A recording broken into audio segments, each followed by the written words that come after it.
El presidente Leonel Fernández hará una introducción sobre unos temas. El equipo de la Secretaría de Comunicaciones a la entrada les preguntó quiénes tenían intención de hacer alguna pregunta al presidente Leonel Fernández, que ya nosotros tenemos. En esa misma medida que se fueron inscribiendo, entonces los invitaríamos a hacer las preguntas. Una dinámica bastante ágil y fácil. Y por eso nosotros agradecemos la gentileza que han tenido todos ustedes por acompañarnos. Repito, este será un encuentro, un diálogo con los medios de comunicación que desarrollará el presidente Leonel Fernández desde el día de hoy y será todos los lunes La Voz del Pueblo. Así se llama este conversatorio de cercanía que inicia en el día de hoy el presidente Leonel Fernández. Y repito, agradecerles la gentileza que han tenido todos ustedes por acompañarnos. Como convocamos a esta hora, vamos a llamar al presidente Leonel Fernández para que inicie el conversatorio del día de hoy. Así es que con ustedes, el presidente Leonel Fernández.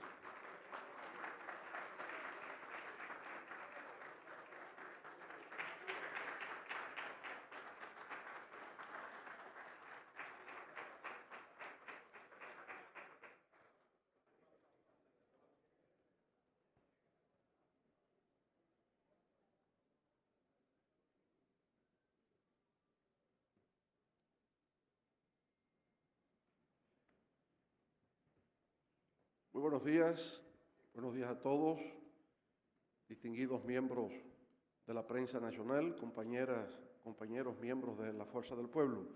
Muchas gracias por atender a nuestro llamado de comparecer ante esta primera edición de La Voz del Pueblo. Bueno, en el día de hoy, para empezar, como justamente se trata de La Voz del Pueblo, contar con la presencia de algunos ciudadanos que provienen del sector popular en la República Dominicana, que van a darnos un testimonio de exactamente cómo ellos perciben desde su perspectiva la realidad nacional en República Dominicana. Así que, en primer término, vamos a escucharlos a ellos y para empezar tenemos a la señora Feliciana de Paz, que está por aquí. ¿Dónde está Feliciana? Adelante, Feliciana. Feliciana nos va a dar su testimonio como ama de casa que vive en Maquiteria. Toma usted la palabra de este lado. Buenos días, mi nombre es Feliciana de Paz. Vengo del sector de Maquiteria y soy ama de casa. Vengo a hablarle con respecto a cómo se han incrementado en los últimos tiempos el costo de la canasta familiar, muy diferente a lo de antes, pues con lo que antes se hacía un desayuno, una comida y una cena, ahora si acaso da para una sola. Y me voy más lejos, con la tarjeta Solidaridad, que ahora es Supérate. Antes yo iba al supermercado y tenía que pagar un taxi para traer la funda. Ahora no. Ahora traigo una fundita en la mano. O sea que no da para nada. La luz también se ha elevado mucho. Todo se ha incrementado. Entonces, está bien difícil la situación. Por ejemplo, en mi casa somos una familia de 5 miembros. Solamente hay un solo sueldo y nos ha afectado mucho el costo de la vida en los últimos tiempos. Pero, como le digo, también en lo colmado, por ejemplo, los precios varían demasiado. No hay control de precio. Cada colmado vende a un precio. Uno va al colmado de la esquina, 5 pesos menos, va al otro, entonces se tiene 10 pesos de más. Entonces, se ha incrementado mucho el costo de la vida en los últimos tiempos. Gracias y feliz resto del día.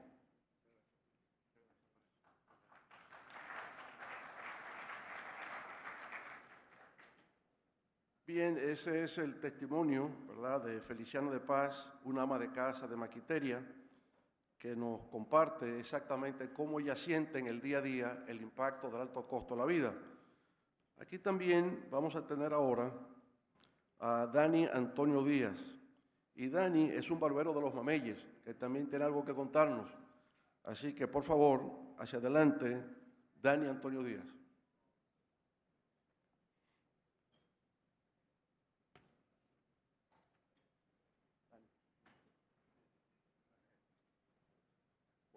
Buenos días, mi nombre es Dani Antonio Díaz, como dijo el doctor Leonel Fernández, y vengo a resaltar cómo nos maltrata la economía hoy en día.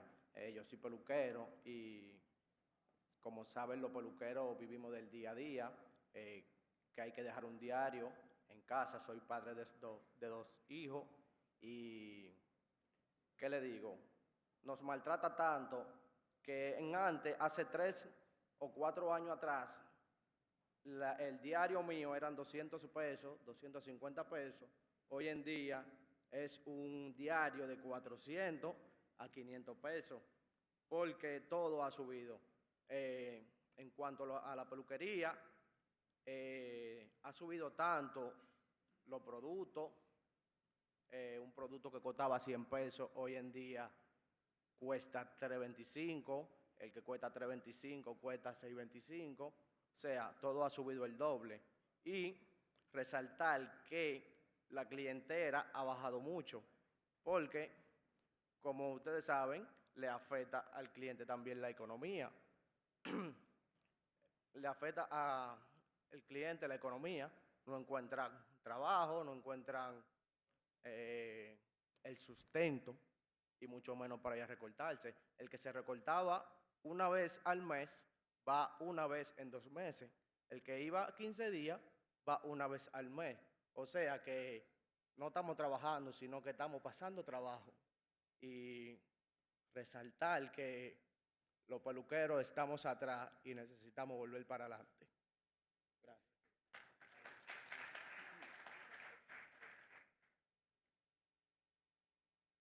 Bien, gracias Dani Antonio Díaz, barbero de Los Mameyes. Y finalmente vamos a recibir a César y a Leonardo, que también están por acá, ¿no? Y quieren mostrarnos algo que ellos han exhibido por donde trabajan. Ellos, de alguna manera, quieren compartir con nosotros la forma en que ellos entienden se refleja la situación que padece el pueblo dominicano en estos momentos. ¿Cómo están ustedes? Saludos, buen día, Dios les bendiga a todos. Mi nombre es César Napoleón Torres, él es Leo Núñez, yo soy artista plástico, él es vendedor de cuadros y, debido a la situación, la realidad en la que se encuentra la economía, o sea, la realidad que está viviendo la masa pobre de la República Dominicana en lo concerniente a lo financiero. Entonces nosotros decidimos, como nosotros hacemos cuadros, hacer este retrato de la verdadera cara del cambio. O sea, la realidad de cómo están las cosas, la situación en nuestro país, en la clase baja. Mire, anteriormente comprábamos un sobrecito de aceite, costaba 10 pesos, ahora cuesta 25. Un litro de leche que costaba 58 y 60 pesos, ahora cuesta 90 y 100 pesos. Una libra de arroz que costaba 20 pesos, ahora cuesta 40 y 45.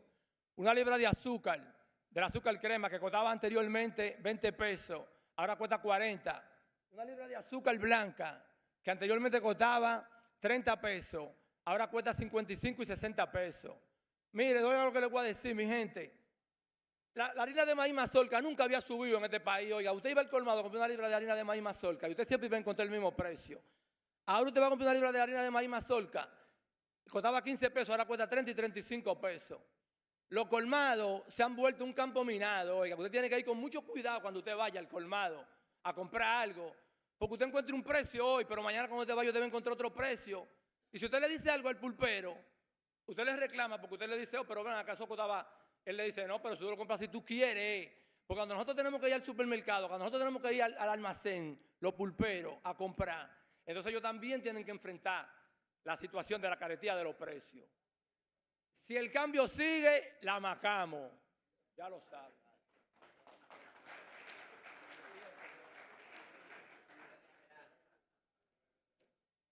Bueno, escucharon ustedes la voz del pueblo, cómo lo siente el pueblo y cómo lo explica, cómo lo dice, ¿verdad?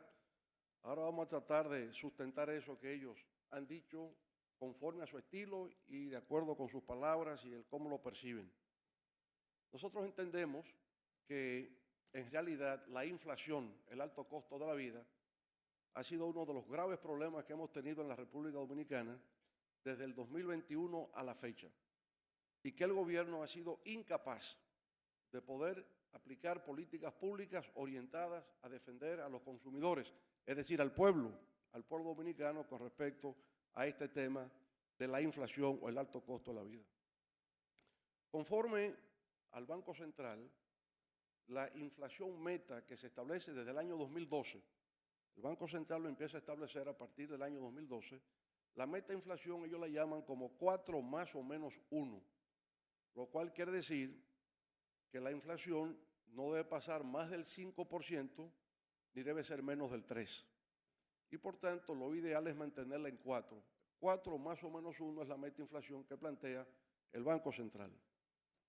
En el año 2018, prepandemia, la inflación era 1.2%. Bueno, y en términos generales, desde el 2012, cuando el Banco Central crea el concepto de meta más o menos 4 más o menos 1, desde el 2012 nunca la inflación había sido por encima del 4%, nunca. Pero en el 2018, insisto, era 1.2%. 2021, ya con el nuevo gobierno, la inflación llegó a 8.50%. Multiplicó 7 veces su valor con respecto al año 2018. 8.50%, o sea, se excedió de la meta de inflación que plantea el Banco Central. 2022, el índice de precio al consumidor, 7.83%. 2023, el año pasado, 3.57%.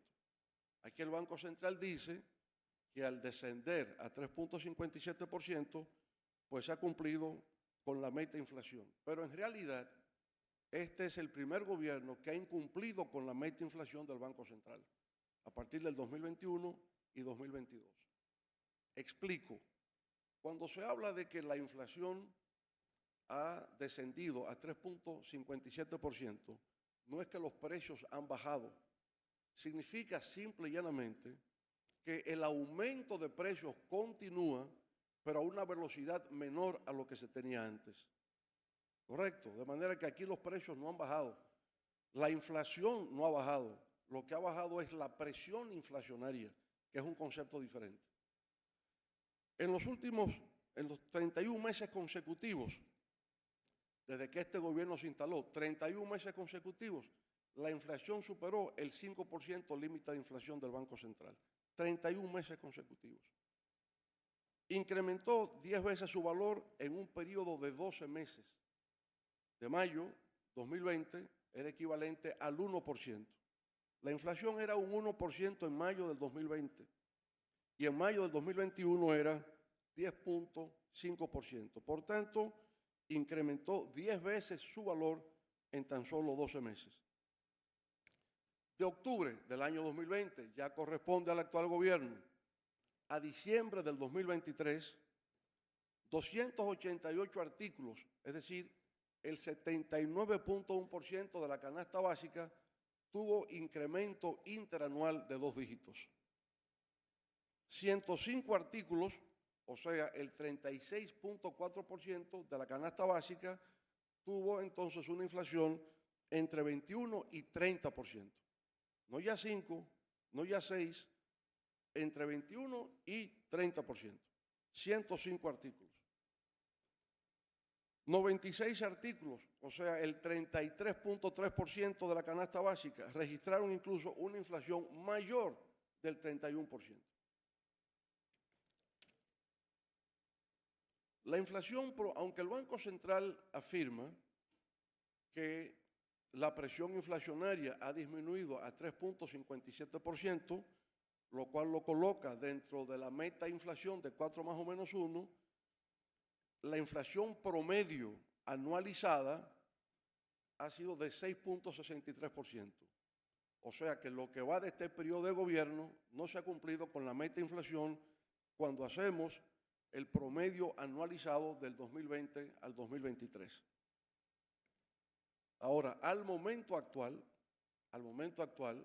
aún planteándose que la inflación está en 3.57%, resulta que lo más importante, que tiene que ver con alimentos y bebidas no alcohólicas, en estos momentos la inflación es 5.97%. Inflación en restaurantes y hoteles, 6.91%. Inflación en bienes y servicios diversos. Entra una cantidad de servicios, educación, salud, etcétera, 6.84%. De manera que en alimentos, bebidas no alcohólicas y servicios como educación y salud, la presión inflacionaria está hoy por encima de la meta de inflación del Banco Central. La inflación en educación, o sea, los gastos que tienen que pagar por colegios privados, compra de textos, etcétera, 6.21% al momento actual. La inflación acumulada, que es lo que siente el pueblo, porque, insisto, cuando se habla de que disminuye la presión inflacionaria, no bajan los precios. Los precios que han subido del 2020 a la actualidad, ninguno ha bajado. Por tanto, lo que tenemos es una inflación acumulada del 36%. En general, los precios hoy día valen 36% más que lo que valían en el año 2020. Por tanto, la situación del pueblo dominicano, la situación de Felicia, la situación de Anthony, los demás, no puede estar hoy mejor que 4 años atrás.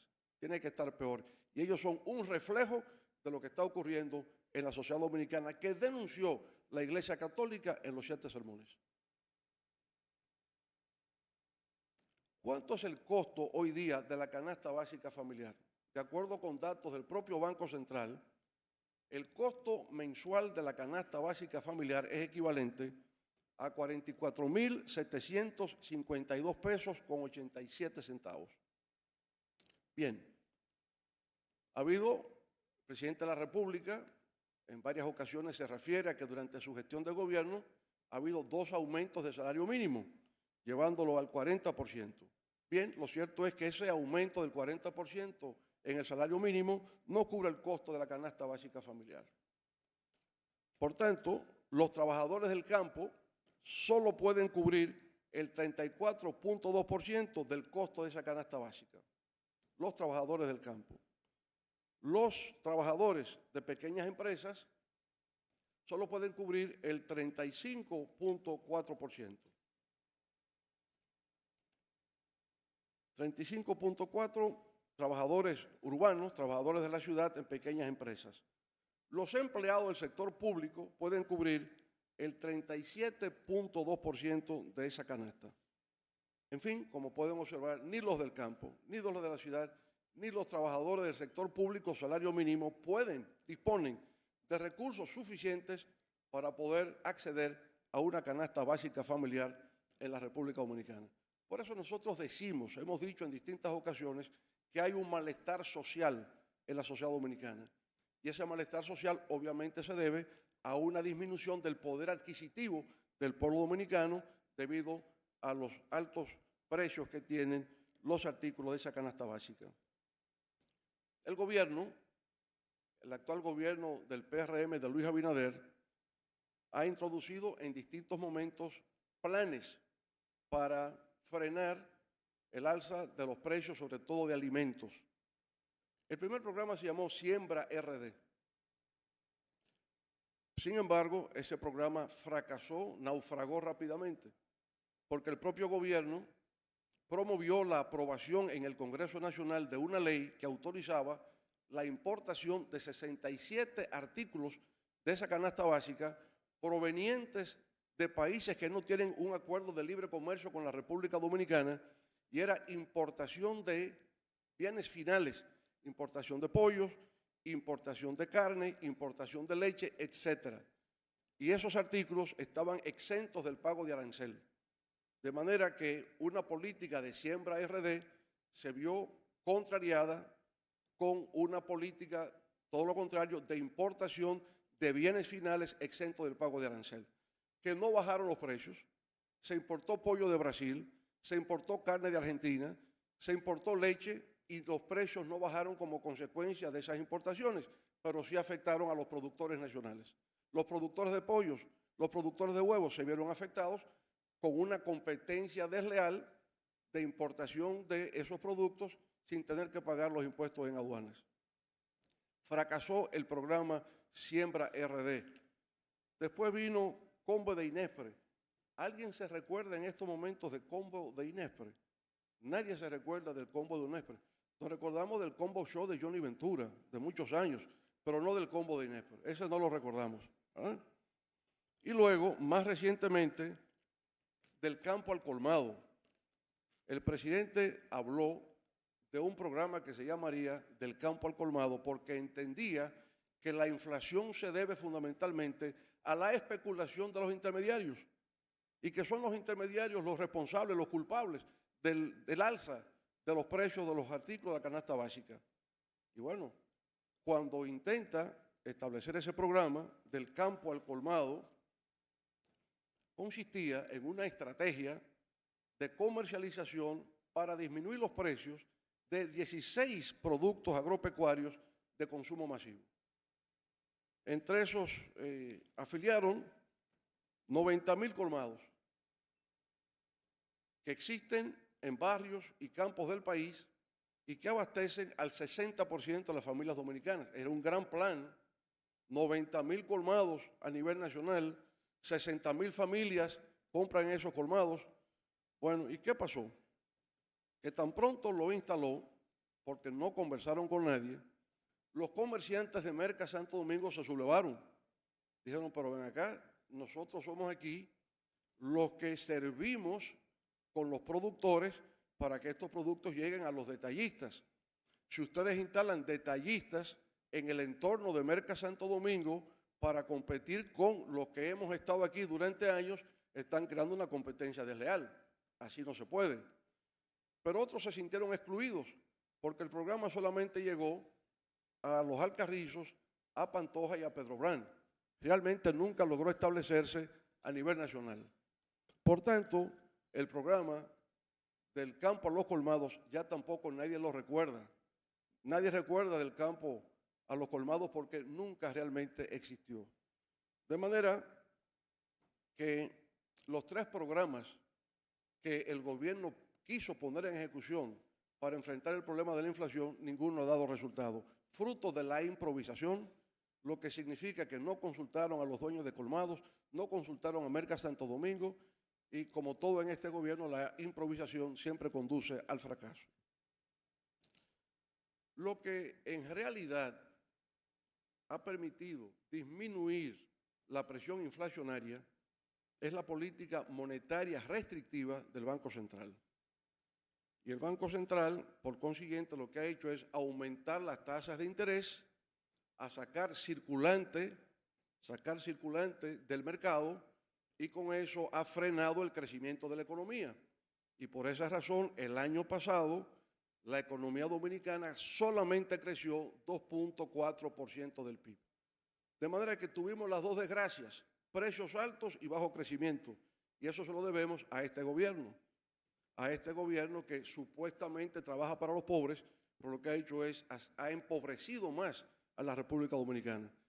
Porque si la economía no crece, y nosotros tenemos una tradición en República Dominicana de un crecimiento promedio anual de un 5%. En 50 años, la República Dominicana ha sido uno de los países con mayor nivel de crecimiento en toda América Latina porque ha logrado mantener 5% promedio anual. Y eso se aceleró en los últimos 26 o 27 años en que pasamos incluso a tener 6% promedio de crecimiento anual. Ahora hemos caído a 2.4%. Y si en los meses de enero y febrero se dice que hemos crecido 5 y 5.1%, hay que recordar que fue que en enero y febrero del año pasado crecimos 0 o 1%. Y por tanto, cuando tiene bajo crecimiento interanual, se produce lo que se llama el rebote estadístico. De manera que cuando este gobierno tiene un crecimiento por encima de 5, siempre ha sido por rebote estadístico. Por ejemplo, en el año 2021, el gobierno dice que crecimos 12.3%. Ajá, pero ¿cuánto crecimos en el 2020? Menos 7%. Cuando crece menos 7, creciste 12, pero ese 12.3% no es un crecimiento orgánico. Eso es en relación con una severa contracción que ocurrió el año anterior. Si lo compara con el 2019, que es el año de la prepandemia, el propio Banco Central tuvo que reconocer y publicar en su plataforma que el crecimiento orgánico del 2021 fue tan solo 4.7%. El propio Banco Central lo tuvo que reconocer. Pero el gobierno sigue utilizando la cifra manipulada del 12.3% para entonces decir que en sus 3 años y medio de gobierno la economía ha crecido 6.3%. Falso, ha crecido 3.6%. Nada más 3.6%. Eso se llama manipular al pueblo dominicano. Pero el pueblo es más sabio. Aquí viene la gente y dice, todo está caro y no tenemos dinero para acceder a esos bienes y servicios. Esa es la realidad que existe hoy día en la República Dominicana. Bueno, entonces, con esa situación, como ustedes pueden observar, el problema sigue siendo inflación y en estos momentos falta de circulante para que el pueblo pueda acceder a satisfacer sus necesidades básicas. Y eso es lo que plantea la Fuerza del Pueblo. La Fuerza del Pueblo entiende que la mejor manera de poder realmente superar la situación de inflación consiste en incrementar la producción sobre todo de alimentos en la República Dominicana.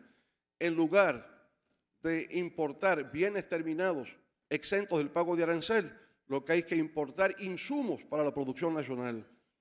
Facilitar créditos, subsidios por parte del gobierno durante un año aproximadamente, el tiempo que permita la recuperación, aumento la producción, por tanto aumenta la oferta y si aumenta la oferta disminuyen los precios. En eso cree la Fuerza del Pueblo y por eso ha fracasado el gobierno, porque no cree en principios básicos de la economía, porque tal vez sus políticas responden a satisfacer intereses de grupos vinculados al gobierno, pero no en función del interés de la mayoría del pueblo dominicano. Dicho esto, entonces estoy disponible para las preguntas que ustedes puedan hacer. Muchas gracias.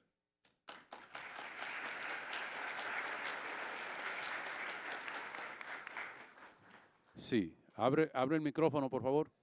Abre este. Sí. Bueno, en la medida que ustedes fueron entrando a este salón, entonces fuimos anotando los que tenían intención de hacer alguna pregunta al presidente. Iniciamos con Belkis Castillo, de ACD Media. Por favor. Buenas tardes. Buenas tardes. Belkis Castillo de ACD Media. Saludos. Ha dicho el presidente Luis Abinader que de ganar las elecciones convocaría representantes de los diversos sectores para consensuar la aprobación de una reforma fiscal. Sus consideraciones al respecto y si es tan necesaria esa reforma fiscal. Gracias. Yo pienso que el presidente Luis Abinader se adelanta a los acontecimientos. Primero él tiene que ganar las elecciones. Y como nosotros le estamos viendo, eso como que no resulta tan claro al día de hoy. De manera que se aguante eso para después, porque todavía no ha ganado. Se dice en pelota que el juego termina cuando se hace el último out. Y aquí estamos solamente en el 7º inning. De aquí en adelante que usted verá cosas. Sí. Bélgica Suárez, de Santiago, Canal 29. Buenas noches, doctor. Buenos días. Es que yo... Aquí está oscuro, Bélgica. Salí a las 6:30. Hora de Santiago. Dicen los muchachos por aquí que hora de Santiago. Sí. El presidente Luis Abinader, cuando estuvo en Santiago, reunidos en la Pucamaima, dijo que ha invertido en esa ciudad 110.000 millones de pesos. ¿Cuál es su parecer? Bueno, Él dice eso, habrá que ver. Él hace un esfuerzo por construir un teleférico, un monorriel. Yo pienso que Santiago es una ciudad que merece ser atendida. Cuando nosotros estuvimos en el gobierno también dejamos un legado. Allá se construyó la extensión de la Universidad Autónoma de Santo Domingo, que antes operaba en el antiguo Palacio de Justicia, que era realmente una ruina. Eso se hizo en la gestión nuestra. Allá se construyó elevados, se construyeron pasos a desnivel, se pavimentaron todos los municipios de Santiago, los Caballeros, de la provincia de Santiago. Trabajamos el casco histórico de Santiago, ¿verdad? El aeropuerto se construyó por una decisión del gobierno. El Hospital Homs, que estaba en ruinas, porque el gobierno anterior, con el tema de la devaluación del peso, había prácticamente llevado a la quiebra a los empresarios que estaban construyendo el Homs. Ese Homs tan importante cuando usted entra a Santiago, porque además del servicio que rinde en términos de salud, es arquitectura del siglo XXI, de acero y cristal. Eso se hizo con apoyo del gobierno que nosotros presidimos. De manera que todos hemos estado interesados en Santiago. Él no es el primero. Nosotros, la arena del Cibao, eso lo construyó también nuestro gobierno. De manera que es bueno recordar la pavimentación de todos los municipios, acueductos, plantas de tratamiento de aguas residuales, polideportivos, escuelas, universidades, eso se hizo en el gobierno nuestro. Cuando usted contabiliza, mucho más que él. Alberto Díaz, de Alberto Díaz Multimedia. Buenos días, señor presidente. Alberto Díaz, de Alberto Díaz Multimedios. La pregunta mía va en relación a la seguridad ciudadana. Hemos visto de que hemos tenido que estar viviendo un encierro voluntario en nuestros hogares, y el asunto es por el alto índice de delincuencia que hay en las calles de la ciudad. Especialmente las mujeres están más inseguras en este momento que nunca.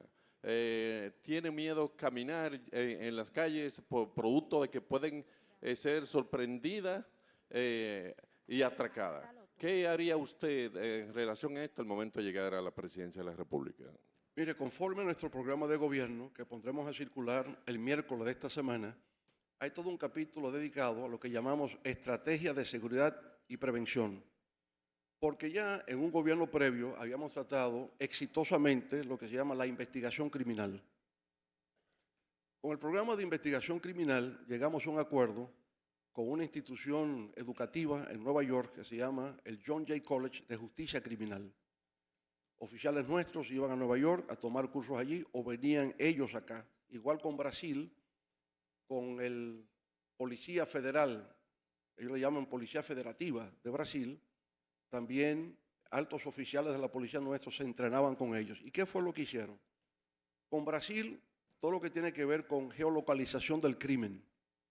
Y en efecto, las bases de datos que se han construido, que permite trazar tendencias, pautas de comportamiento criminal, la policía lo maneja bastante bien, con mucha profesionalidad.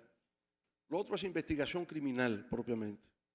Con investigación criminal ustedes pueden observar que la Policía Nacional Dominicana, en 48 horas, no importa lo que ocurre, tienen siempre una respuesta. Por tanto, yo diría que en lo que concierne a la parte de investigación, República Dominicana ha avanzado bastante bien. El tema consiste fundamentalmente en la prevención.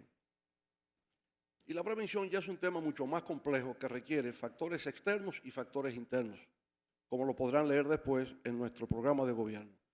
Factores externos, por esto, porque la principal causa de la criminalidad y la delincuencia en la República Dominicana tiene que ver con el tráfico ilícito de drogas. Ahora, ese es un factor externo, que ahora se incrementa debido a que, como consecuencia de que no se aplica plenamente los acuerdos de paz en Colombia, ha habido un incremento de la producción de la hoja de la coca, su procesamiento en cocaína, y por tanto aumenta el tráfico de cocaína en la región. Entonces tiene que haber mayor coordinación entre las autoridades dominicanas, las autoridades de los países andinos, fundamentalmente Colombia, Perú, Bolivia, que son los que producen la hoja de la coca. También mayor coordinación con Estados Unidos, que es un país receptor, y mayor coordinación con la Unión Europea. Y cuando hablo de coordinación me refiero primero con servicios de inteligencia. Los servicios de inteligencia, si coordinan bien, pueden ejecutar. Lo vimos aquí la semana pasada. La Operación Caimán por Barahona, por Pedernales, por Elías Piña, entre la DEA, Comando Sur y la DNCD. Es una operación de coordinación y de inteligencia. Estaban dando seguimiento a los pasos a esas personas en esa región y pudieron trabajar de manera combinada para desmantelar unos alijos de droga por ahí. Entonces, coordinación, servicios de inteligencia son claves. Lo otro es programas específicos.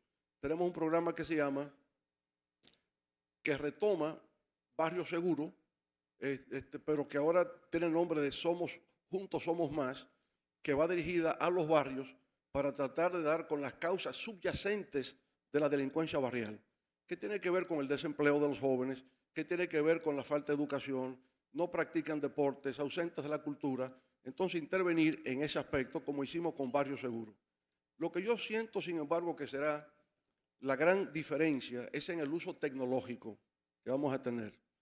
Vamos a introducir cámaras que con un algoritmo podrán detectar expresiones faciales, expresiones corporales de personas que estén en espacios públicos y poder predecir con anticipación la acción en que esas personas pueden incurrir. Y entonces hay botones que se disparan y permiten entonces presencia de la autoridad antes de que el delito pueda cometerse. Y eso existe. O sea, utilización de un algoritmo con cámaras de reconocimiento facial y detección temprana de actitudes delictivas que aplicadas pueden efectivamente contribuir a disminuir la acción de actividades criminales de manera preventiva. De manera que el enfoque nuestro será fundamentalmente un enfoque de prevención a la comisión de delitos y crímenes en la República Dominicana, cuya raíz fundamental son los puestos de drogas, que vamos a desmantelar. Esos puntos de venta de droga, o lo que llaman el microtráfico en República Dominicana, eso tiene que ser desmantelado para que disminuya la ocurrencia de crímenes y delitos en la República Dominicana. Ese es nuestro compromiso. Pedro Jiménez, El Sol de la Mañana. Sí, cómo no, Pedro.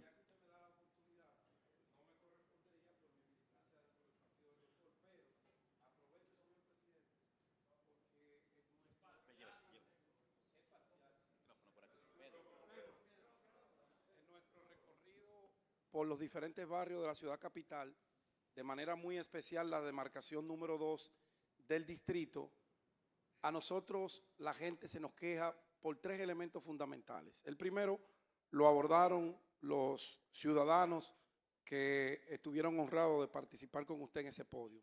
Lo demás son, la juventud le preocupa mucho el empleo. Se sienten desprotegidos y sienten que no tienen oportunidades, que los que logran formarse, el país no les abre las puertas, no solamente el gobierno, sino el país, el sector empresarial los excluye. El segundo es el tema de la criminalidad, la delincuencia, la gente está asustada en nuestros barrios.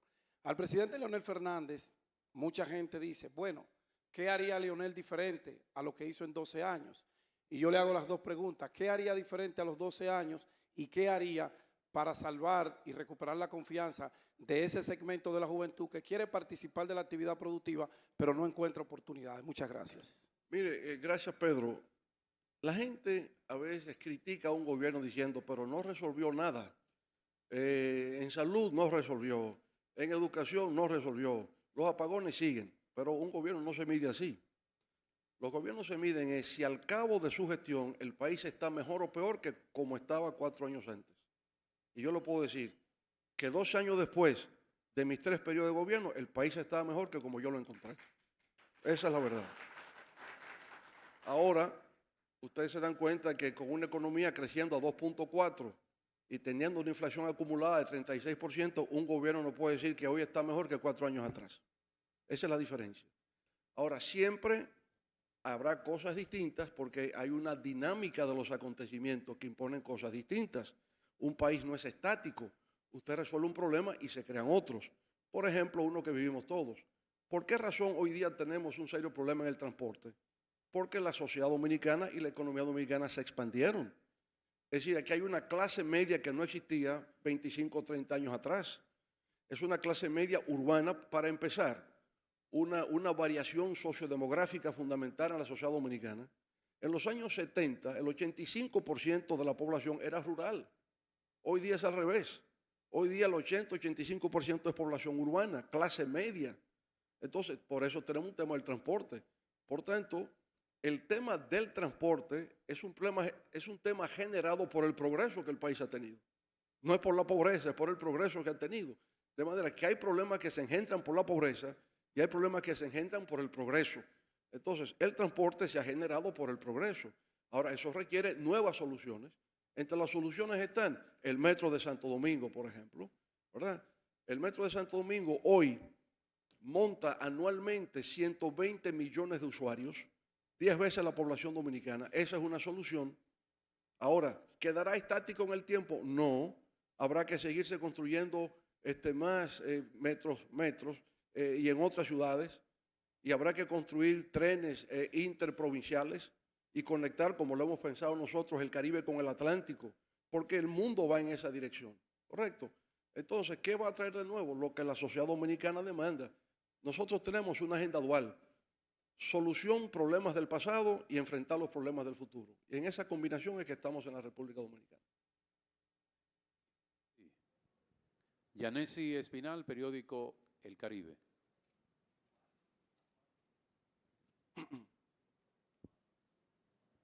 Bueno, buenos días y gracias.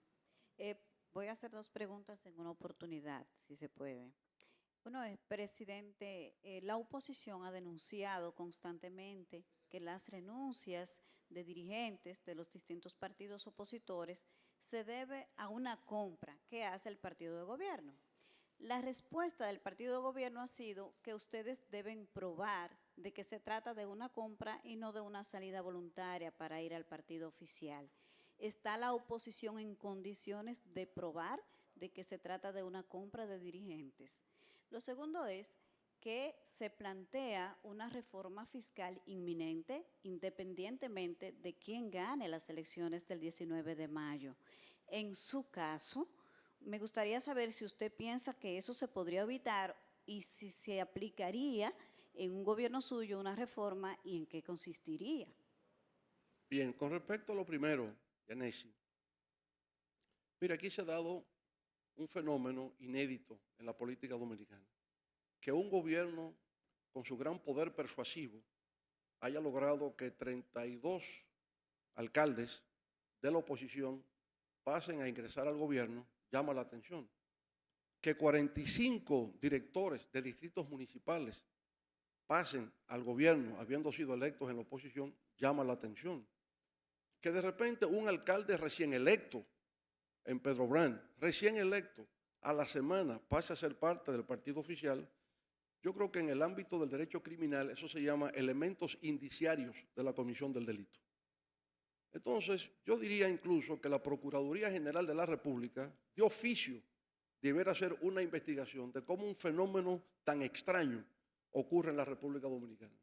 Y la única forma de poder explicarlo es que el PRM está empeñado en sustituir la democracia dominicana por una dinerocracia que está haciendo daño a la estabilidad política en la República Dominicana. Eso por ahí. Yo tengo testimonios directos de personas que me han dicho, han venido a decirme lo que se les ofrece y cómo ellos han tenido que rechazarlo porque son gente con valores y con dignidad. Mire, aquí hay gente que sale de un partido a otro.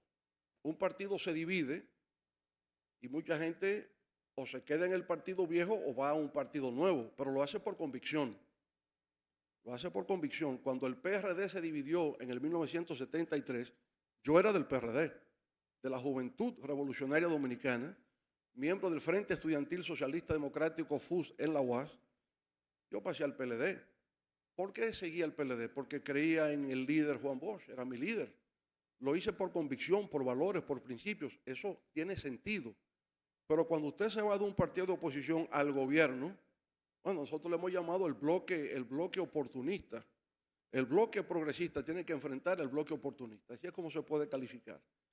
Entonces, que usted vaya de un partido a otro se justifica por razones ideológicas, por razones de principios, tácticas coyunturales, en fin, lo que se quiera. Pero cuando usted pasa de la oposición al gobierno y le dice al presidente de la República, levante su mano, juro usted integrarme ahora y para después, en lo que va a ser la repartidera de esto. Bueno, eso como que llama la atención, ¿verdad? Ahí ha habido como una degradación moral de la política y eso es lo que está practicando este gobierno. Yo he llegado a decir, y alguna gente se molesta por eso, que si Peña Gómez decía primero la gente, ahora Abinader dice compremos la gente. Y eso es lo que está ocurriendo en la República Dominicana. Si se molesta, lo lamento, pero eso es lo que está ocurriendo y lo podemos demostrar. Con respecto a la segunda parte de su pregunta, que era concerniente a la reforma fiscal, fíjese que cuando son temas tan agudos, uno hasta se le va la memoria. Pero la idea de una reforma fiscal está prevista en la Ley 112 de Estrategia Nacional de Desarrollo. De manera que lo que ha debido hacerse es la aplicación de esa ley. No se hizo en el tiempo. Perfecto. Está pendiente en la República Dominicana y todos lo sabemos. Está pendiente. Porque con 15.7% de ingresos fiscales con respecto al PIB es insuficiente para dar respuesta a las demandas que tiene la sociedad dominicana. Entre pago de intereses, amortización de la deuda y el 4% del PIB se va el 60% del presupuesto. No nos da. Vamos rumbo hacia el abismo. Ahora, ¿qué tipo de reforma será?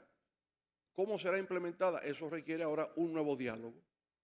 Porque la única manera de llevar a cabo una reforma fiscal es la base de un pacto entre los distintos sectores.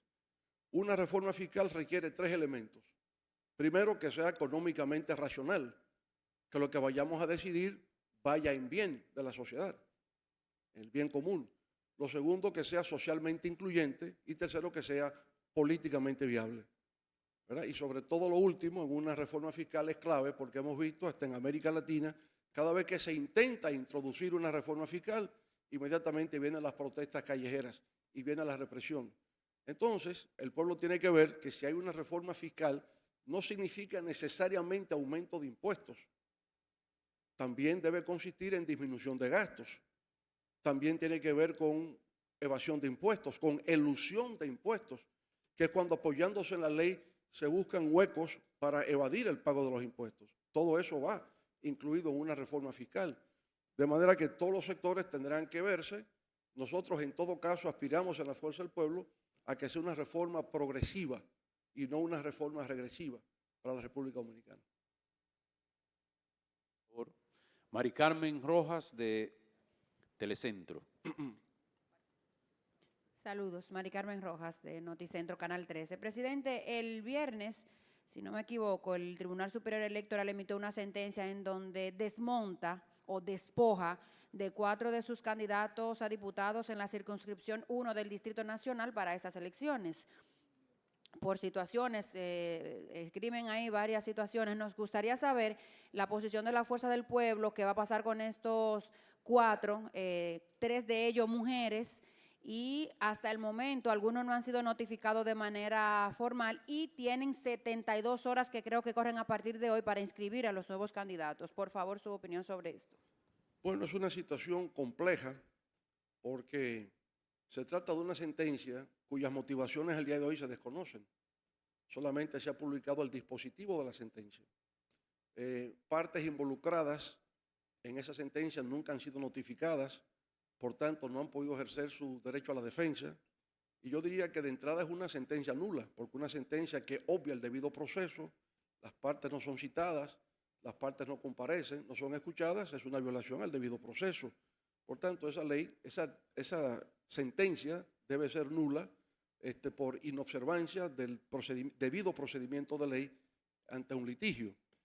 Pero, insisto, hasta ahora solo se conoce el dispositivo, lo que ordena la sentencia, pero no se conocen las motivaciones de la sentencia. Por tanto, necesariamente nuestro partido tiene que incoar acciones de tipo legal, acciones jurisdiccionales, con la finalidad de que eso de alguna manera tenga que replantearse. Es como despojar a un partido del derecho de ordenar quiénes son sus candidatos, en este caso candidatos a diputados. Y por tanto vemos irregularidades en esa sentencia, respecto a lo cual vamos a recurrir para que todo pueda hacerse conforme a la ley y conforme al criterio que tiene nuestro partido en la selección de sus candidatos. Roberto Cavada, Telesistema. Sí, buenas tardes, presidente. El presidente Danilo Medina la semana pasada hacía una reflexión en torno a las elecciones, ponía en contexto las elecciones dominicanas frente al hemisferio y decía que era improbable, que no era conocido en el ejercicio político, que cuando existieran tres partidos mayoritarios y de fuerza en un escenario electoral, hubiese solo una primera vuelta, sino que se apostaba y estaba seguro que había una segunda vuelta. En su opinión, por la experiencia vivida, ¿es eso así? ¿República Dominicana está obligada a una segunda vuelta porque van a la contienda tres partidos fuertes mayoritarios? ¿Cuál es su opinión sobre eso? Bueno, sin duda alguna que eso ejerce un papel importante, con tres fuerzas políticas por encima de 2 dígitos en el electorado, debe ejercer una influencia en el comportamiento electoral y, por tanto, evitar que un partido pueda irse en primera vuelta. Pero además hay otra interrogante. ¿Cómo es posible que un partido de gobierno con una economía que crece 2.4% del PIB en el año preelectoral y que tiene una inflación acumulada de un 36%, puede decir que gana con un 60% los votos? ¿Cómo es posible eso? Bueno, entonces yo creo que es posible por el uso abusivo de los recursos del Estado para apuntalarse eso. Y además por una campaña sistemática de manipulación de encuestas con la finalidad de generar una actitud, generar una percepción y por tanto inducir a un comportamiento electoral que le sea favorable. Y eso también lo hace mediante un mecanismo para inducir abstención por parte de la oposición. Se crea el ambiente de que aquí no hay nada que hacer, de que ese partido ya ganó, desmoraliza, ¿verdad? Hace una especie de guerra psicológica en la población para desmoralizar, inducir la abstención del voto y poder ganar. Pero no hay forma alguna de que con 2.4% de crecimiento del PIB, 36% de inflación acumulada, alguien en un sistema de 3 partidos fuertes de doble dígito electoral pueda ganar las elecciones en primera vuelta. Algo extraño está haciendo. Y lo que está haciendo es aplicando una política de compra de dirigentes. Y está demostrado que si usted se lleva 44 directores de distritos municipales y 34 alcaldes, yo no he descubierto todavía el poder persuasivo que tienen los dirigentes del PRM para convencer a los de la oposición, al menos que no sea bajo el liderazgo del presupuesto nacional, de que allá es mejor que aquí. Sí, Roberto Neris, el toque del mediodía de Telenor en San Francisco de Macorís. ¿Dónde está Roberto? Sí.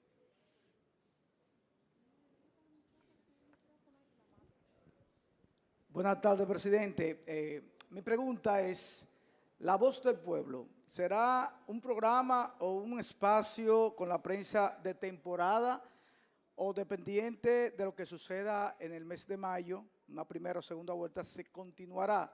¿Continuará usted con este encuentro con la prensa? Bueno, hoy es el día de nacimiento de La Voz del Pueblo y por lo visto ustedes quieren que tenga una vida prolongada, una vida longeva. Bueno, también nosotros desearíamos lo mismo, pero todo depende de circunstancias. Yo creo que el poder de convocatoria que tenemos hoy es por la cercanía de las elecciones. Si no estuviéramos en la coyuntura electoral, es muy probable que la mayoría de ustedes no estuvieran aquí hoy.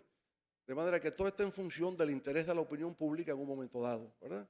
Hoy día, no cabe dudas, estamos en los albores de un proceso electoral muy importante para el futuro de la República Dominicana y lo que haga como candidato pues va a concitar el interés de la opinión pública nacional. Ya veremos más adelante. Hay presidentes, ¿verdad?, como AMLO, López Obrador en México, que levanta a todo el mundo temprano con las mañaneras, ¿verdad? Y de las mañaneras surgen otros derivados que encuentran ecos de resonancia por la República Dominicana. Así que ya veremos. Le deseamos suerte a La Voz del Pueblo. La Voz del Pueblo siempre estará permanente porque la voz del pueblo es la voz de Dios. Gisette Bueno de Telemicro, Canal 5. Buenas tardes, Gisette tardes. Bueno del Grupo de Medios Telemicro. Yo tengo 2 preguntas. La primera es que además de denunciar la compra de dirigentes, la oposición política ha señalado que el gobierno está utilizando los recursos del Estado en la campaña. Sin embargo, la respuesta de ellos es que la oposición no tiene calidad moral para cuestionarles en este aspecto y que deberían callarse? Esa es la primera pregunta. Quisiera saber qué opina usted como líder del partido Fuerza del Pueblo al respecto. La segunda es si debería revisarse el pacto educativo a propósito de unas declaraciones del ministro de Educación, Ángel Hernández, donde afirma que hay baños sin agua, hay centros educativos en precarias condiciones y hay profesores incluso que están recortando la docencia. ¿Deben los líderes políticos unificarse y revisar ese pacto educativo? Gracias. Gracias. Bueno, con respecto a lo primero, yo le diría que no solamente es que compra dirigentes de oposición, es que hace un uso abusivo de los recursos del Estado para granjearse un apoyo político electoral. O sea, practica el clientelismo de manera radical. Los programas de asistencia social del gobierno, el programa Supérate. Bueno, el programa Supérate, incremento los beneficiarios e incremento el monto. Bono luz, bono gas, todos fueron programas nuestros. Incremento el número de usuarios e incremento las partidas. Unas llamadas pensiones solidarias que han surgido últimamente. Quisiéramos saber cuántas pensiones de ese tipo se han dado, a quiénes se les ha otorgado y por qué monto. Hemos solicitado esa información. Ustedes como periodistas, en base a la ley de acceso a la información, pregunten eso. ¿Cuántas pensiones solidarias se han otorgado? Y se dará cuenta de que hay todo un plan de efectivamente 1.500.000 personas que reciben Supérate. Usted los ve a veces. Yo cuando viajo al interior veo haciendo filas para entrar al banco de reservas. Y pregunto, ¿y por qué tanta gente haciendo filas ahí? Hay que van a buscar los chelitos de Supérate y van al banco de reservas. Es decir, han hecho ese plan. Cuando nosotros estábamos en el gobierno, teníamos la tarjeta de solidaridad. Aquí está el doctor Rafael Alburquerque, quien estuvo al frente de ese plan. Recibimos el reconocimiento del Programa de Naciones Unidas para el Desarrollo, el PNUD, porque ese programa se despolitizó.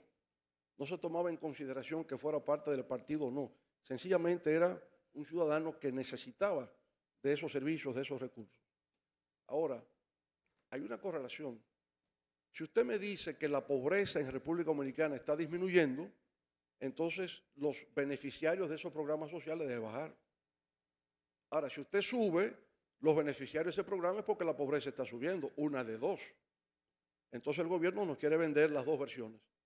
No, la versión es que la pobreza no ha disminuido porque no hay acceso a la canasta básica familiar, pero también usted está utilizando esos programas para tener un voto seguro en las elecciones. Y por eso es que con 2.4 creciendo y con alta inflación, el gobierno logra un caudal de respaldo por el uso clientelista de los programas sociales, además de cooptar dirigentes de la oposición. Hay otras herramientas, el uso manipulado de las encuestas, el control de alguna manera de la comunicación. Todo eso influye para generar un estado de ánimo en la población y poder alzarse con una victoria. Pero al final todo eso se llamaría fake news, ¿verdad? Como dicen ustedes en su lenguaje periodístico. La otra pregunta, el pacto educativo. Mire, a veces yo no entiendo al gobierno, porque el ministro de Educación denuncia, él habla como que denuncia, como si él fuera de la oposición, pero él es el ministro. Él como que no se ha dado cuenta que él es el ministro. El ministro denuncia que hay escuelas que no tienen agua, ¿por usted se imagina? El ministro denuncia que la escuela no se ha pintado, pero señor, usted es el ministro. Y si usted no lo hace, entonces ¿quién es que lo va a hacer? Pero imagínense ustedes que si ese es el ministro de Educación, ¿cómo anda este gobierno? ¿Cómo anda este gobierno? La improvisación total, la falta de responsabilidad, el no entender las cosas. Imagínense, un ministro de Educación que se ha convertido en agitador público contra su propio gobierno. Kelvin Faña, el pregonero. Buen día, presidente. Gracias por la invitación. Dos preguntas, presidente. Su consideración sobre la detención del candidato presidencial Roque Espaillá en Dajabón por miembros del ejército. ¿Y qué usted piensa luego de que Estados Unidos condenara a 16 años a Miguel Gutiérrez por su vínculo en el narco? ¿Esto afecta a los partidos políticos y el PRM fue financiado por el narco en el 20? No entendí la primera parte de su pregunta. La primera, el fin de semana fue detenido el candidato presidencial Roque Espaillá por miembros del Ejército Nacional en la frontera. ¿Cuál es su consideración? Y la segunda es, Miguel Gutiérrez es diputado del PRM, condenado a 16 años de prisión. ¿Usted cree que el PRM fue financiado por el narco en las elecciones de 2020? Con respecto a la primera pregunta, no conozco los detalles de esa detención del candidato de ese partido, pero en todo caso estimo, prima facie, ¿verdad?, que toda privación de libertad a un candidato no es correcto en un proceso electoral. Habría que investigar, pero de antemano entiendo que no es una buena práctica el detener a un candidato presidencial porque enturbia el clima electoral que debe prevalecer de participación abierta, ser más tolerante a lo que se pueda decir, a lo que se pueda plantear. Y con respecto a lo segundo, bueno, es un hecho cierto, irrefutable, que esa persona ha sido condenada por un tribunal en los Estados Unidos por tráfico ilícito de drogas y que es un miembro destacado del partido oficial y que fue el diputado más votado en Santiago en el año 2020 y que por consiguiente intereses oscuros se mueven en ese partido, porque lo que se ha determinado en ese juicio es que él no actuaba solo. Nadie es narcotraficante solo, tiene que ser parte de una red. Ahora, habrá que investigarse esa red y cuán contaminado está ese partido. Un partido sobre todo que ha hecho de la transparencia, de la rendición de cuentas, de la lucha anticorrupción, su columna vertebral, yo pienso que tendría que responder ante el hecho del tráfico ilícito de drogas, que ya lo ha en este caso conocido un tribunal de los Estados Unidos. Ramón Núñez Ramírez, Telesistema. Buenas tardes, presidente. Yo voy a insistir de nuevo con el tema de la reforma fiscal, porque no solamente para lograr mayores recursos, sino tenemos un problema de deuda externa. Usted mismo señaló que el 60% de los recursos tributarios se van en pago de intereses y educación.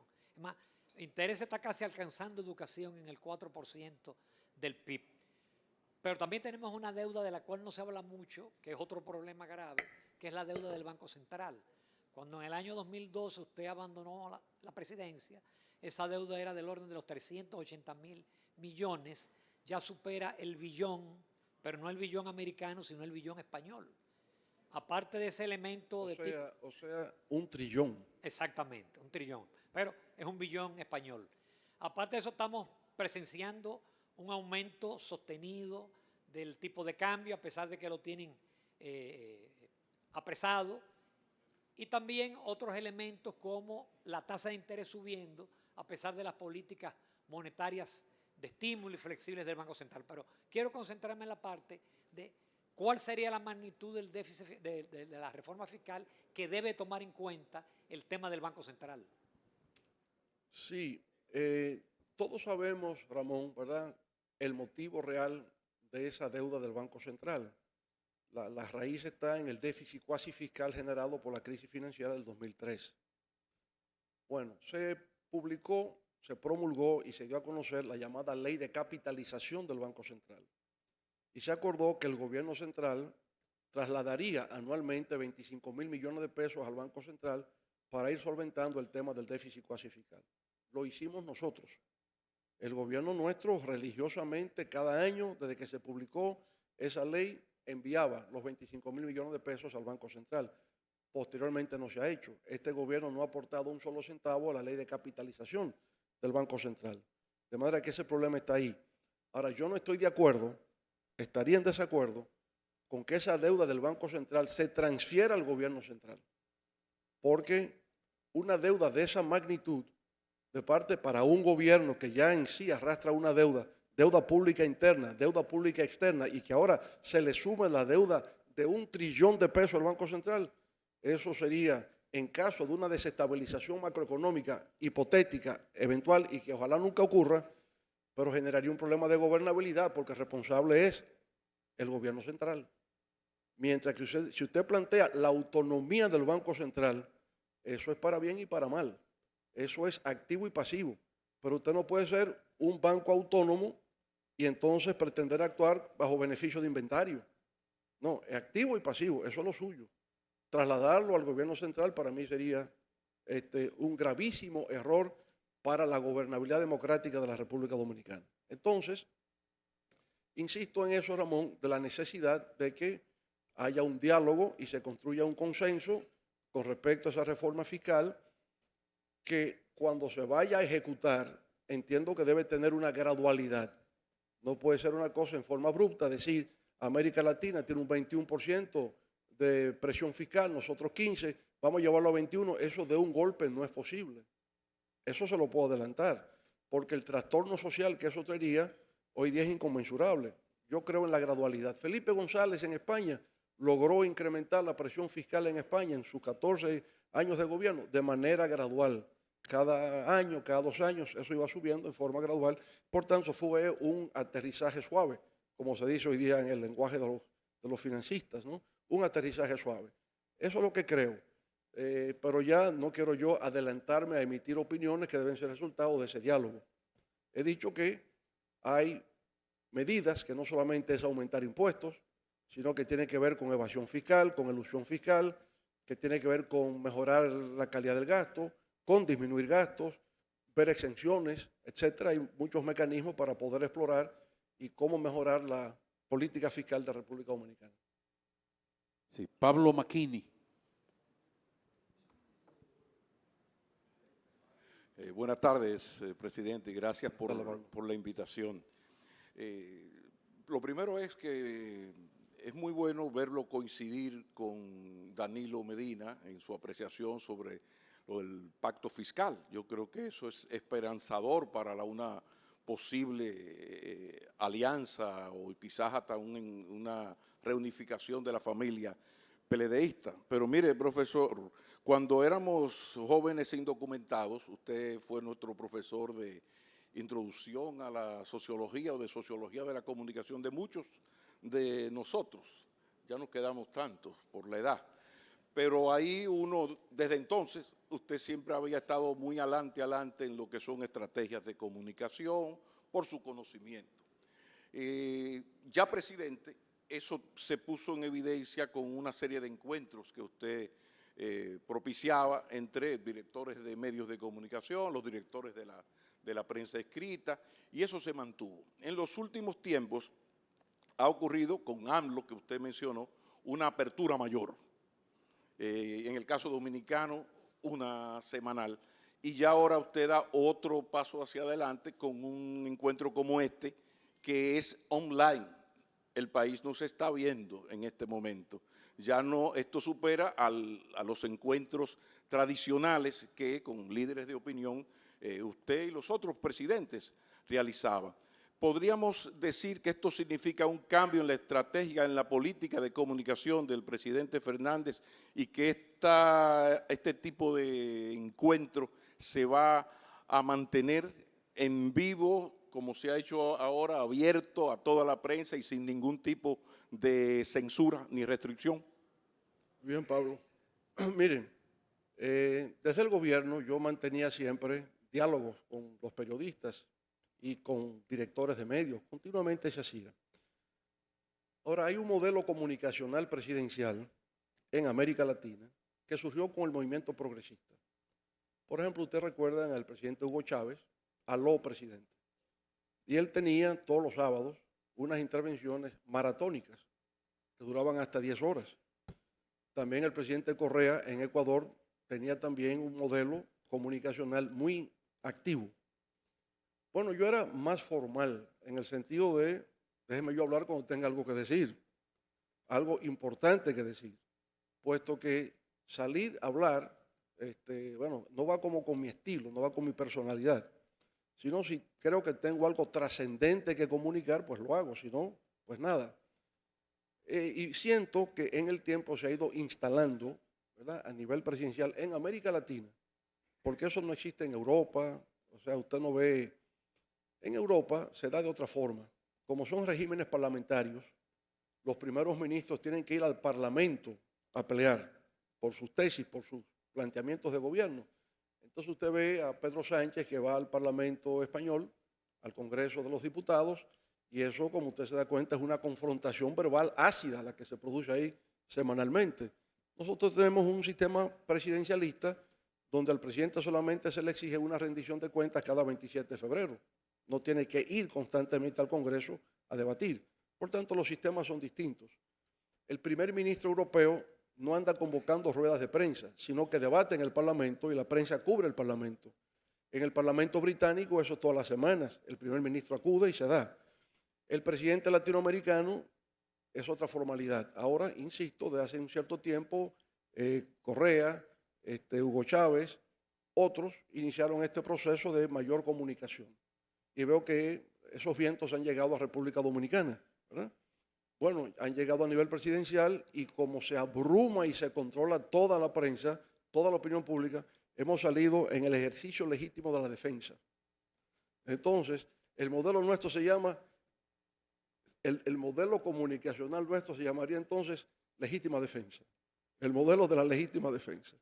Correcto, para volver al lenguaje del derecho penal. Entonces, sí, yo pienso que poder conversar, poder dialogar, poder escuchar opiniones distintas, crea un ciudadano mejor informado y en mejor capacidad.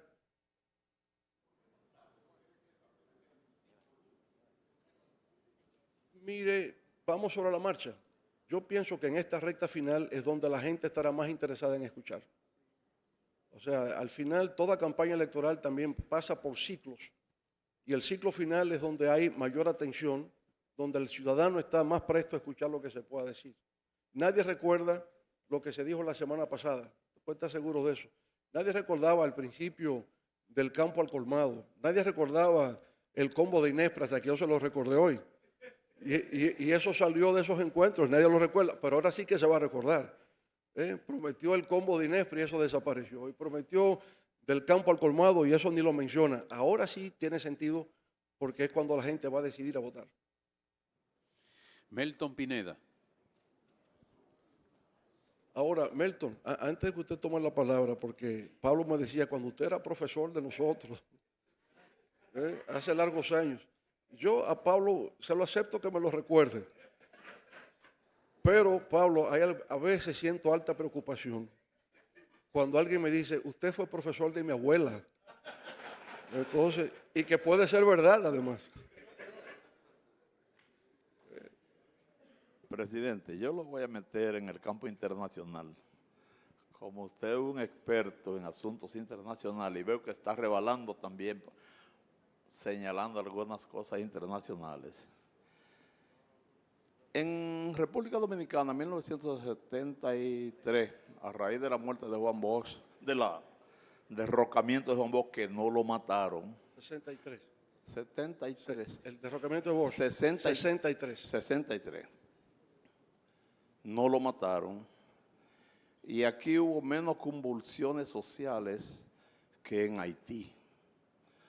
Se parió una revolución del 65 y después un gobierno de una dicta blanda. ¿Cree usted que la formación de esa junta de gobierno en Haití, grande por demás, puede dar los frutos reales que quiere la OEA y el CARICOM, que no es un organismo deliberativo, es de economía, y que casi está ausente la ONU para producir una salida a la crisis de Haití? Y la otra es, ¿cómo usted percibe el nuevo giro que ha tomado la situación Israel, Palestina, y ahora con la introducción de Irán y esos intentos? ¿Es posible de que se visualice una tercera guerra mundial? Bueno, con respecto a la primera parte, Melton, ¿no? Mire, cuando yo estuve en el gobierno, las relaciones con el presidente René Preval, que entonces era quien dirigía Haití, fueron siempre relaciones de intercambio muy fructíferas. Teníamos la Comisión Mixta Bilateral Haití-República Dominicana y siempre pues había la manera de intercambiar y tratar de llevar las relaciones en armonía. Ahora, lo que ha ocurrido, Haití siempre ha tenido un problema de inestabilidad política, pero lo que ha ocurrido es lo más grave, porque en julio del 2021 se produjo el asesinato del presidente Jovenel Moïse y eso ha provocado un colapso del Estado haitiano hasta el punto de que son bandas criminales que tienen el control del territorio. Y ya de eso van 2 años. Vamos para 3 años. En el 24, en julio del 24, se cumplen 3 años del asesinato de Jovenel Moïse. Y desde entonces hay un vacío de poder en Haití. Se ha reclamado una participación de la comunidad internacional en la solución de esa grave crisis. La comunidad internacional ha tenido una reacción tardía. Últimamente es que le ha prestado algún interés y ha pedido incluso que sea Kenia la que envíe 1.000 soldados, un país africano el que envíe 1.000 soldados a Haití, policías, no soldados, policías, y que algunos puedan ser entrenados en Jamaica y que entonces vengan a Haití. Mientras tanto, el tema político estaba no resuelto. Se creó un consejo presidencial por influencia de la comunidad internacional que pide la vuelta al orden y a la estabilidad política en Haití como paso previo para organizar elecciones que, de acuerdo con ese esquema, serían para el 2026. Febrero del 2026, correcto. Ahora, en la conformación de ese Consejo Presidencial ha habido muchas luchas, muchas pugnas, porque increíblemente miembros de las bandas criminales querían ellos ser parte del Consejo Presidencial. Ellos, que son los causantes del problema, entendían que ellos tenían que ser incluidos en el Consejo Presidencial. Al no darse eso, hace unas semanas atrás organizaron un asalto al Palacio Presidencial que fracasó, pero lo intentaron tomar el Palacio Presidencial. De manera que la situación en Haití es extremadamente volátil en estos momentos. Pero, por vez primera, la comunidad internacional ha participado en la conformación de ese consejo, cuya misión se parece mucho al gobierno provisional aquí en República Dominicana después de la muerte de Trujillo. Cuando surgió el Consejo de Estado, doctor Albuquerque, ¿verdad? El Consejo de Estado era para organizar las elecciones del 1962. Se crea en enero del 62 y su mandato terminaba en diciembre del 62, con la elección de Juan Bosch como presidente de la República. Bueno, pues este Consejo Presidencial buscaría eso. Es un gobierno provisional cuya meta fundamental es organizar elecciones para febrero del 2026. Ojalá así sea. La estabilidad política en Haití se logró post-dictadura Duvalier solamente con la presencia de la MINUSTAH. En Haití duraron 10 años, es decir, la misión de Naciones Unidas. Políticamente y económicamente. Esa misión le generaba a Haití $1.000 millones al año. Y eso servía para, de alguna manera, dinamizar los pequeños negocios en Haití. Porque la misión compraba cosas, ¿verdad? Iba a hoteles, a restaurantes, a pequeños negocios, consumía. Esos $1.000 millones desaparecen del presupuesto de Haití. Pero, al mismo tiempo, eran los soldados multinacional de Naciones Unidas garantizaba un cierto orden, se respetaba. Eso se fue y entonces cuando Haití cae en la situación de inestabilidad política crónica en que desde entonces ha caído, pero se resienten a que pueda volver una misión de Naciones Unidas. Por tanto, eso se descarta. Vamos a ver cómo las cosas evolucionan. Mientras tanto, sigue habiendo, a mi modo de ver, sí, un riesgo de amenaza a la seguridad interna de República Dominicana debido a que no hay forma de controlar las actividades delictivas de esas bandas criminales del lado haitiano. Con respecto al otro tema de si estamos al borde de una tercera guerra mundial, no creo que todavía. No creo que eso sea posible, a pesar de que hay preocupación. La situación tensa geopolítica entre China y Estados Unidos. Donald Trump ha dicho que si llega al gobierno va a subir los aranceles a los productos chinos en un 300%. Eso es como arruinar la industria china y que no acceda al mercado americano. Hay una fatiga con la guerra Ucrania y Rusia en estos momentos, porque los republicanos en Estados Unidos no quieren dar dinero para que continúe la guerra. Europa, por el contrario, entiende que sí hay que seguir apoyando a los ucranianos, porque permitir que Putin avance, si logra triunfar en Ucrania, nadie le puede poner freno hacia dónde quiera ir después. Entonces hay también una diferencia entre Estados Unidos y Europa de cómo manejar una guerra prolongada, ya lleva 2 años, la guerra entre Rusia y Ucrania, ¿verdad? Y ahora el tema del Medio Oriente, la incursión del grupo Hamas en Israel, 7 de octubre del año pasado, algo impresionante porque Israel tiene uno de los sistemas de inteligencia y de seguridad más profesionales del mundo, que incursionaran en su territorio, que ocurriera la matanza que ocurrió, horrífica, que nosotros denunciamos como un acto de terror. Lo que hizo el grupo Hamás fue un acto de terror. Eso no lo podemos olvidar. Pero la reacción que ha tenido Israel frente al grupo Hamás ha sido desproporcionada. Entonces se plantea en el ámbito del derecho internacional si el derecho a la legítima defensa implica utilizar recursos desproporcionados con respecto a la acción de agresión inicial. Es una guerra justa la que hace Israel contra Gaza. Su objetivo no es la destrucción de Hamás, y la destrucción de Hamás legitima de alguna manera enfrentar a la población civil, atacar hospitales, sobre la base de que son escudos donde se alojan miembros de Hamás y no se haya podido probar. Entonces hay un serio problema en la comunidad internacional donde Israel se está quedando sola. Hasta el propio presidente Biden dice, no, esto debe tener un freno. A veces cuando se quiere llevar la ayuda humanitaria de Naciones Unidas a Gaza a través de Rafah, que es la frontera entre Egipto y Gaza, ha habido incursiones militares israelíes asesinando personas. Entonces hay una parte de desproporción. Ahora, ¿qué es lo que se dice? Que el grupo Hamás no actuó solo, que detrás de Hamás estaba Irán. Y entonces Israel ha atacado la embajada de Irán en Siria y ha matado a dos generales iraníes. Irán decía que se iba a vengar, ha procedido lanzando 300 drones y miles de misiles, la mayoría interceptados por los norteamericanos. No han causado gran daño en Israel porque Estados Unidos intervino y ha interceptado los misiles, pero ha dicho lo siguiente, el gobierno norteamericano ha dicho, nosotros hemos protegido a Israel de esos misiles y drones, pero nosotros no vamos a dispararle a Irán.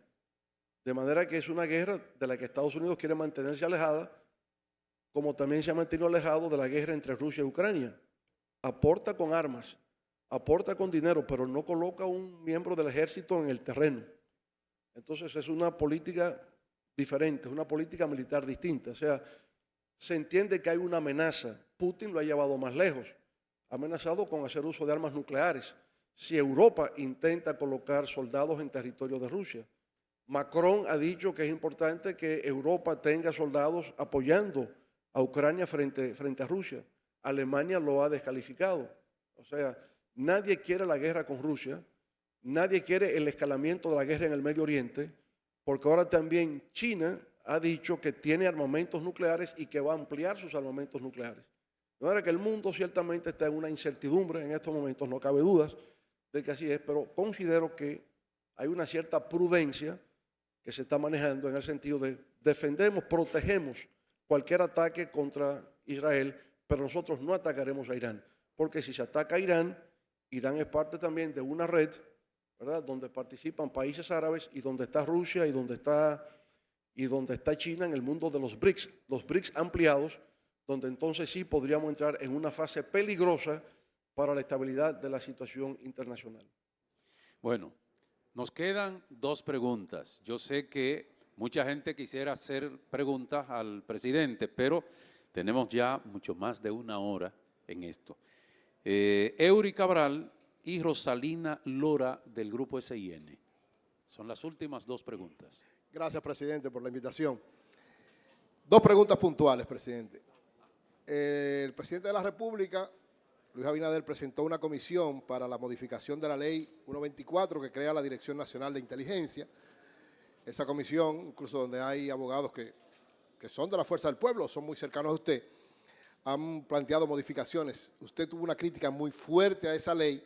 ¿Qué le parece este planteamiento, esta situación, y si lo han consultado a usted para esto? Y una segunda pregunta que es, digamos, político personal. Usted es un líder, pero es un ser humano. En los últimos días, dos alcaldes de la Fuerza del Pueblo, que de alguna manera ganaron los dos y de alguna manera muy cercanos porque usted lo apoyó de muchas maneras, efectivamente, dieron el salto, ¿verdad? El transfugismo que está caracterizando ahora la política, que fue el Mello y Carlos Guzmán. ¿Cómo se siente usted como líder político y como ser humano cuando le llegan informaciones como esa, cuando usted ve esos hechos? Sí, con respecto a lo primero, Eury, sin duda alguna que la opinión pública nacional reaccionó airadamente con respecto a la ley sobre servicios de inteligencia en la República Dominicana. Porque, en realidad, todo aquello parecía más bien como a ejercer, ¿verdad?, un nivel de penetración en la intimidad y la privacidad de todo el pueblo dominicano. Y además quitándole competencia a quien realmente le corresponde la responsabilidad de mantener la integridad de la República Dominicana, que son las Fuerzas Armadas.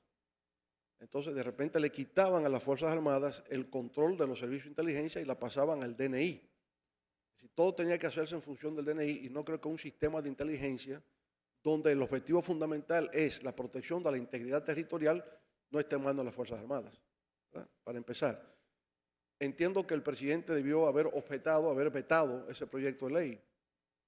Él lo está haciendo porque el pueblo se envalentonó en contra, el pueblo se insurreccionó en términos de opinión pública contra esa disposición legal.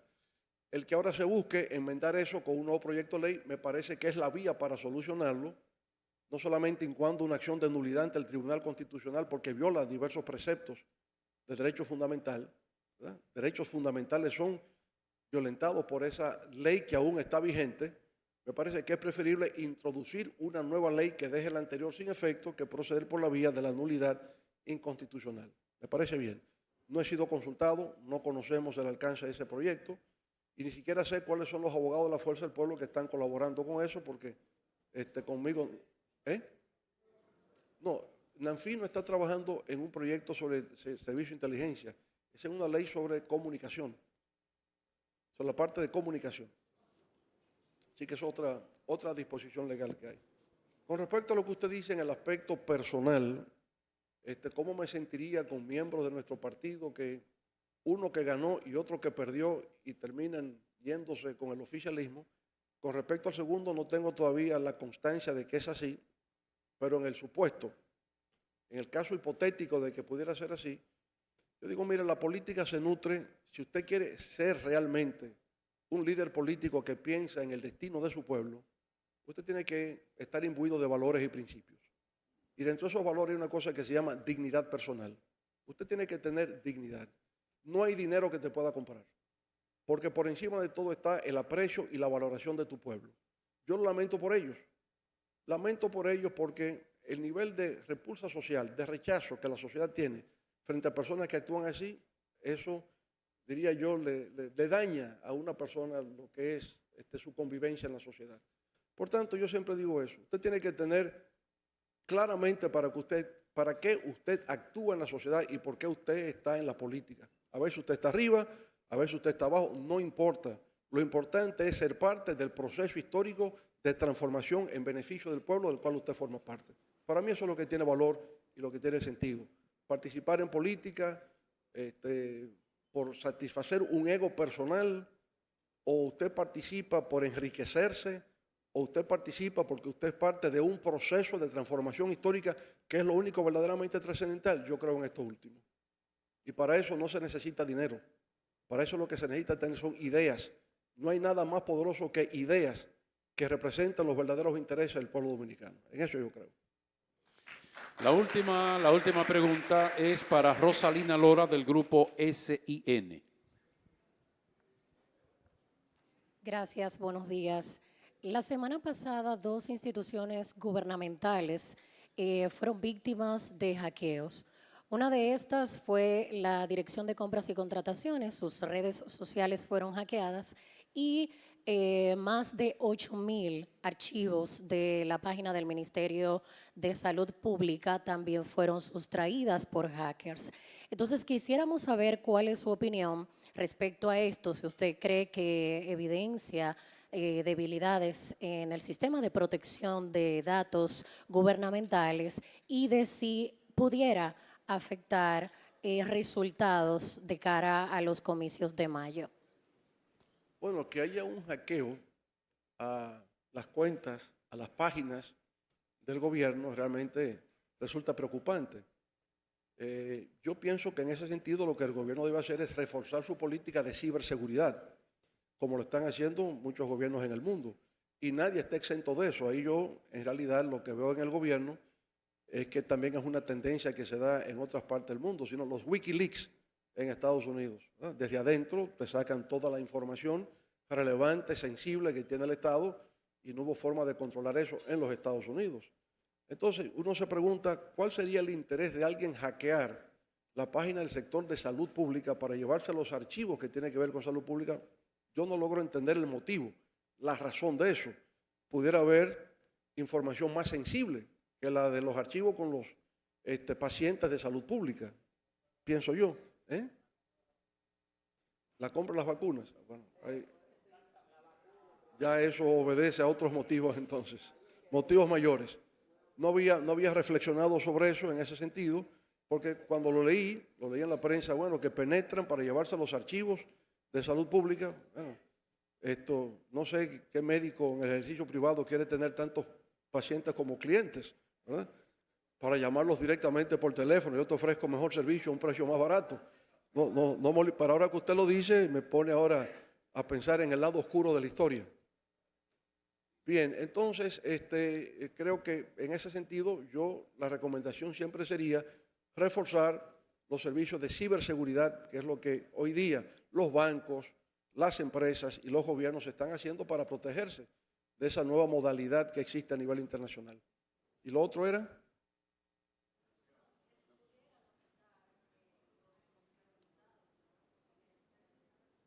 Que si pudiera refutar los resultados en las próximas elecciones.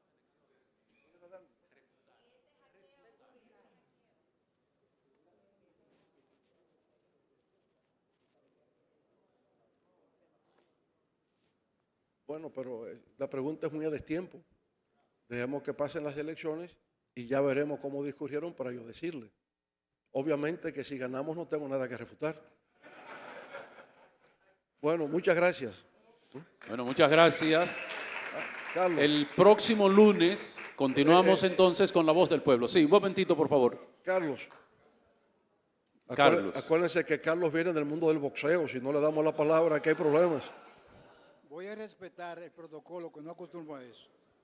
Pero con la paciencia de Job, y como dicen las Sagradas Escrituras, los ensalzados serán humillados y los humillados serán ensalzados.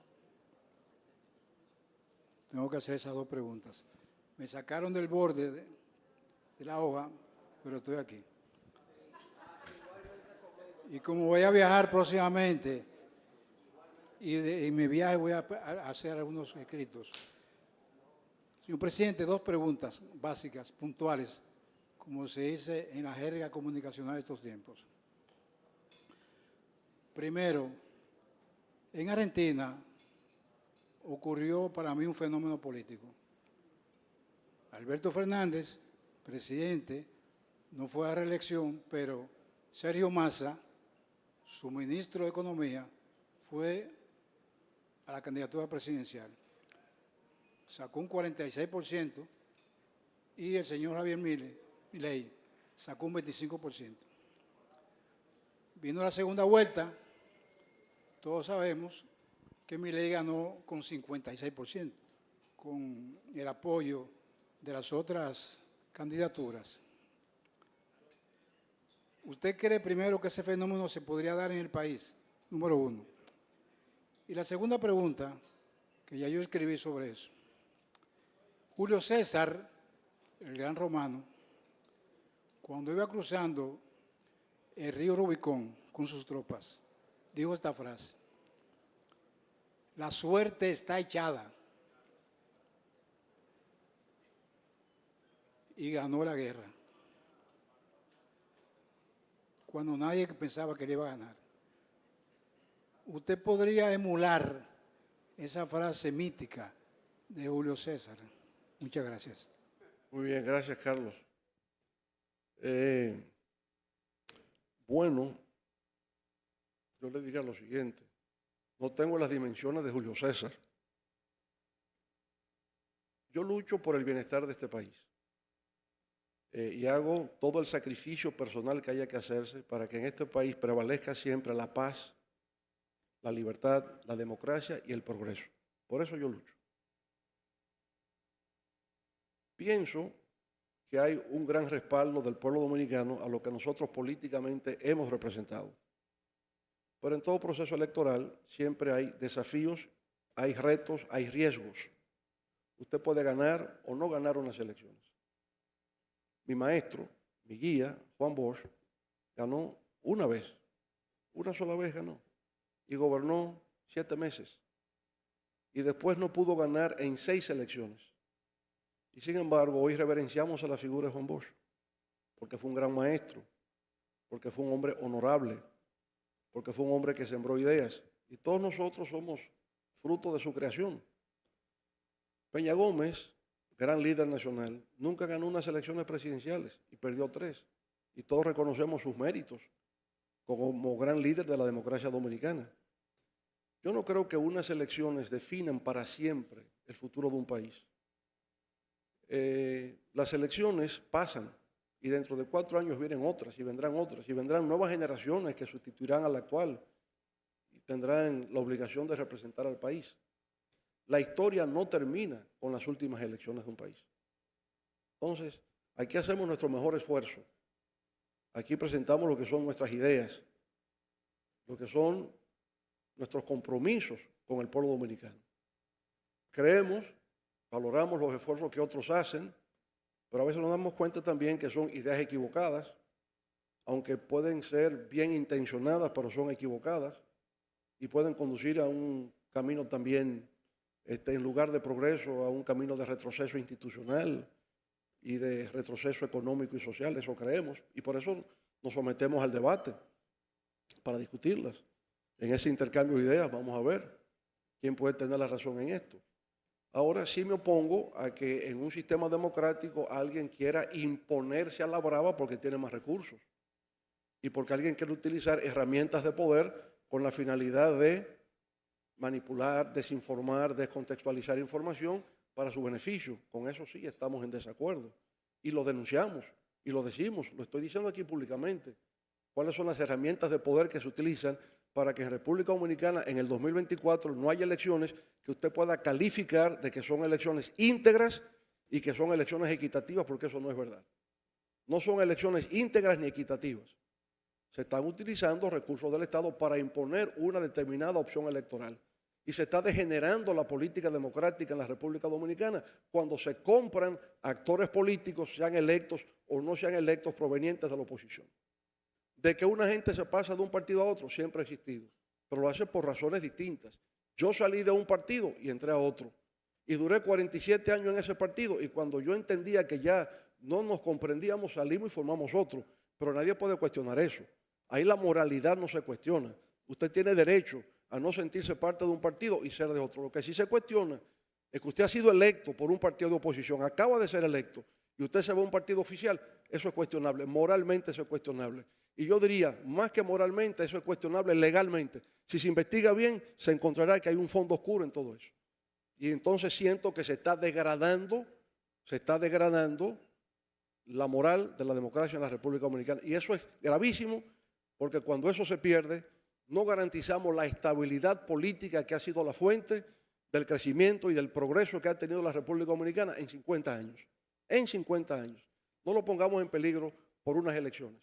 Hagamos las cosas correctamente, en equidad, conforme con la ley y atendiendo la decisión mayoritaria del pueblo dominicano. Eso es lo que creo y con ese sentido, sí, la suerte está echada. Gracias, Carlos. Bueno, muchas gracias. La próxima semana estoy seguro que los que no pudieron preguntar en el día de hoy, sí lo harán. Agradecerles que hayan participado con nosotros en esta primera edición de La Voz del Pueblo.